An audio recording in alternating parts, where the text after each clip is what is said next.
Guys, nabalitaan nyo na ba yung kumakalat sa TikTok na mahirap daw pormahan tong Palermo vintage block? So for today's video, gagawa tayo ng outfit using this Palermo vintage block from Sneaker Street syempre. Kaya tara, samahan nyo ako. Syempre uumpisahan natin yan sa baggy pleated trouser pants. And next, gamitin natin tong boxy crop shirt from Sneaker Street syempre. And guys, sasamahan natin siya ng konting accessories para mas ma-elevate pa yung outfit natin. And for my bag, let's use this tote bag na padala sa akin ng nanay ko syempre.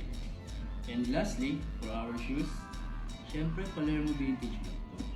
Kaya tara, buuin na natin yung outfit na pinakita ko sa inyo. And here's our final basic outfit.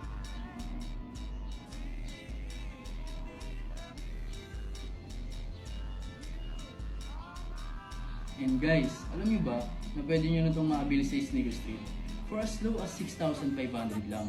Kaya ano pang inaantay nyo? Get yours now!